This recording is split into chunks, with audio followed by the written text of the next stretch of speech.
Copa ela não foi apenas um evento esportivo para a Rússia, foi acima de tudo tentar mostrar uma nova imagem da Rússia para o mundo. Claro, essa é a posição do próprio governo Putin, isso de uma forma muito clara é propaganda, mas ao mesmo tempo o que existe é uma relação de bastante desconfiança, de guerra na Síria.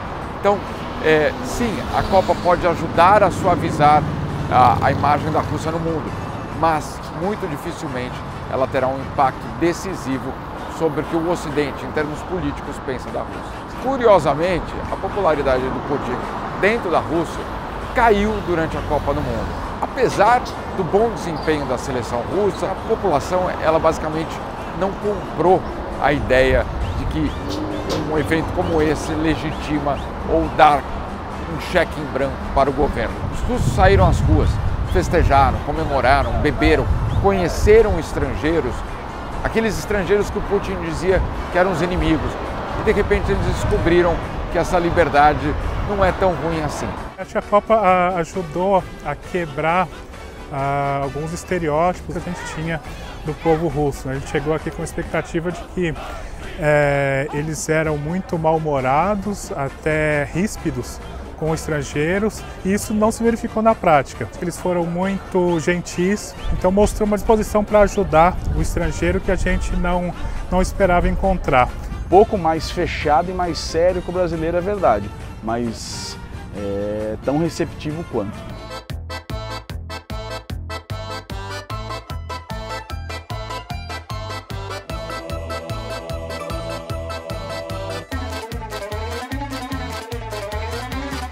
Moscou é uma cidade que me surpreendeu, principalmente pela maneira como ela foi idealizada, como ela foi pensada.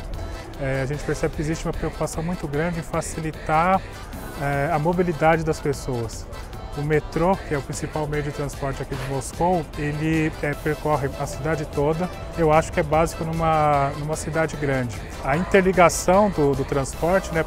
Metrô com a ferrovia é uma coisa assim, fantástica, é uma coisa que a gente gostaria de ter no Brasil há muito tempo. Sair de uma cidade para outra de trem é uma maneira inteligente de percorrer grandes distâncias. A diferença é brutal nesses últimos 20 anos, mas ela é brutal numa bolha que talvez se limita a algumas grandes cidades russas.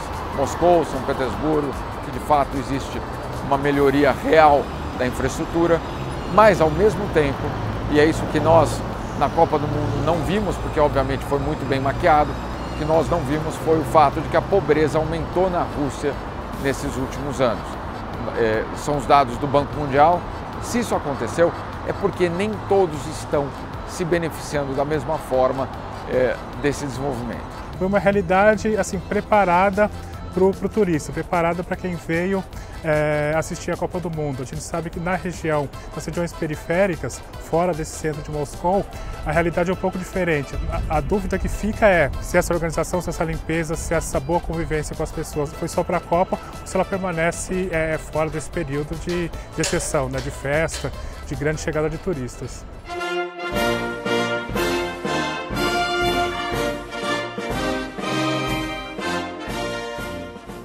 A França mostrou que faz parte da elite do futebol mundial. A França, nos anos 80, ela começou a construção de um centro de treinamento, chama Clairefontaine, fica ali pertinho de Paris. O time francês, o time da França, que foi campeão do mundo aqui na Rússia em 2018, 7 dos titulares foram revelados pelo próprio centro de treinamento da seleção. Pouco tempo depois de terminada a Copa do Mundo, a gente já pode apontar a França como uma das principais candidatas ao título da Copa do Mundo de 2022, que vai ser lá no Catar. Mas é curioso porque o que as últimas Copas mostraram é que não tem mais um espaço para um bicho-papão. A França pode quebrar isso? Talvez, mas o que fica muito claro é que dentro da elite do futebol mundial e principalmente da Europa, a concorrência vai ser muito elevada. Agora nós temos 4 campeões consecutivos vindo da Europa e que sim, a América do Sul precisa se preocupar. A Europa hoje concentra as principais ligas, os principais jogadores, mas a América do Sul mostrou também que ela está estagnada do ponto de vista tático. ponto de vista técnico. A gente não teve nenhuma grande seleção, nenhuma seleção que mostrou uma grande inovação. O melhor sul-americano foi o Uruguai.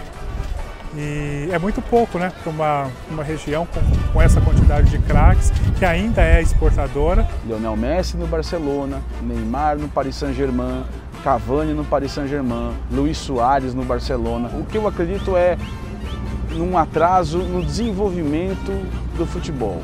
Primeiro, a Conmebol teve um problema seríssimo nos últimos 10 anos. Uma série de dirigentes presos por corrupção. Os dirigentes pegaram o dinheiro do futebol, que era para desenvolver o esporte, e colocaram no bolso. Essa semifinal de 4 times aqui é o preço que o futebol sul-americano está pagando por tanto desmando.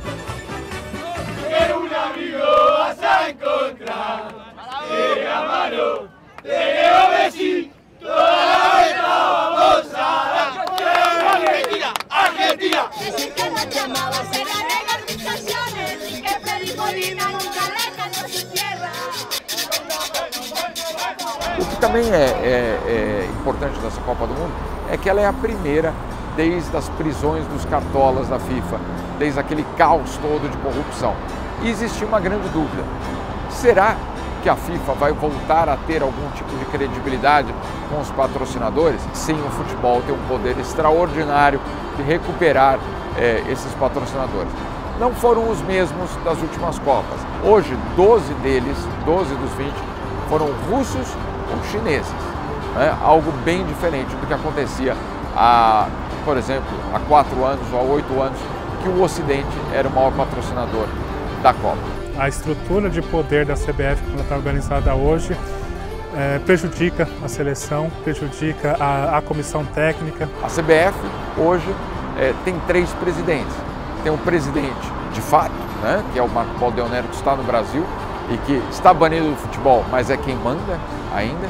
Você tem um presidente eleito, que é quem vai assumir em 2019, que é o Rogério Caboclo, e curiosamente você tem um presidente legalmente em exercício, que é a única, praticamente a pessoa que não manda na CBF, que é o Antônio Nunes, o Coronel Antônio Nunes. Não é uma entidade muito transparente, né? Acho que isso incomoda o Tite em alguns momentos. Então, para ele gastar energia para resolver essa questão mais institucional, tirar a imagem dele da imagem da CBF, atrapalha um pouco o trabalho dele na seleção brasileira.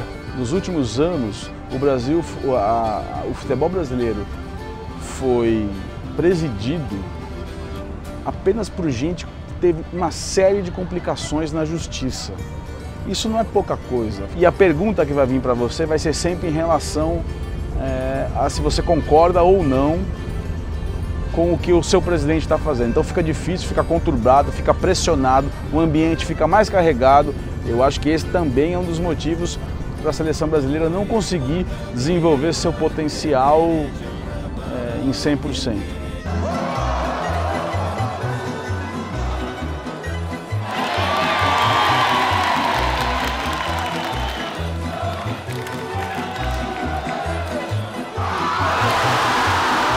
Uma Copa do Mundo em que o craque não decide. Ele só decide se o time estiver consolidado, se houver uma equipe de fato para apoiá-lo. Um ponto positivo para a seleção da Rússia, que não é fácil você não ter um time tão bom quanto, e eles mesmos sabiam, e você chegar até as quartas de final de uma Copa do Mundo. Modric, craque da Copa, para mim incontestável. Ele é o cérebro e ao mesmo tempo o coração do time da Croácia nessa Copa. Ele ataca e defende com a mesma eficiência. Eu acho que ele tem grandes chances de ser escolhido até como o melhor jogador da temporada. E aí acabar com o reinado do Cristiano Ronaldo e do Messi, que durante 10 anos devem se alternando aí como o melhor do mundo. Mbappé sai como um grande destaque dessa Copa do Mundo, não só por ter conquistado o prêmio de revelação.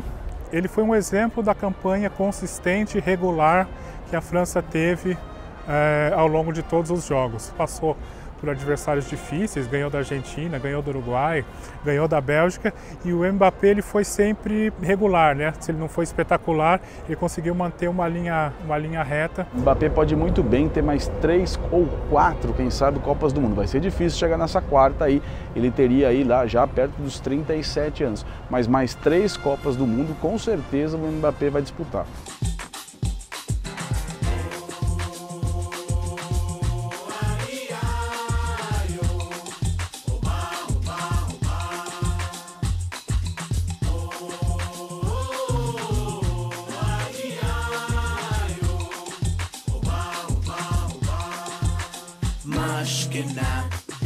Esperava mais do Neymar, apesar de toda a pressão que havia sobre ele do lado de fora. Eu acho que dentro de campo também ele não teve uma atuação espetacular, salvo em apenas alguns momentos. Ele vai ter de refazer uma imagem. Ele chegou na França no ano passado como uma grande estrela, como praticamente o dono do time, e hoje, um ano depois, a situação dele é muito diferente. Não sei se chega a perder o protagonismo em relação ao Mbappé, por exemplo, porque o Neymar já tem uma certa história no futebol europeu, né? Porque ele fez anteriormente no Barcelona e o Mbappé tem 19 anos, praticamente foi a primeira grande temporada dele agora. Mas sem dúvida que o Mbappé diminuiu essa distância, já não existe um abismo entre os dois dentro do clube. Aqueles que eram seus quase auxiliares, hoje voltam para casa como os verdadeiros campeões do mundo. Vai ser um teste importante até para o próprio caráter e para a própria formação do Neymar chegar de volta num clube em que não é mais o Messi que o faz sombra, é o país inteiro. A expectativa da torcida brasileira era que a seleção chegasse pelo menos entre os 4. Prova disso é a quantidade de brasileiros que estiveram aqui em São Petersburgo e em Moscou na última semana de Copa do Mundo. A seleção brasileira chegou um tanto quanto confusa para a disputa do Mundial da Rússia, sem saber qual é o seu verdadeiro estilo, com rodízio de capitães, que eu acho que não agrega nada. A espinha dorsal do time deve ser mantida. Acredito que esses jogadores merecem ainda um pouco mais de rodagem, mas acho que o Tite pode talvez ampliar um pouco o leque de observações dele, dar mais chance para jogadores que atuam no Brasil, para apostar na questão do conjunto, do entrosamento. A gente não pode esquecer que essa foi a primeira Copa do Mundo dele, ele não é infalível, ele poderia ter talvez ouvido mais a comissão técnica, ter ouvido mais as pessoas que estão próximas dele, porque a campanha da seleção mostrou alguns erros, né, na escalação, principalmente na lista dos convocados, que poderiam ter sido evitados. Qatar, pode esperar, a sua hora vai chegar!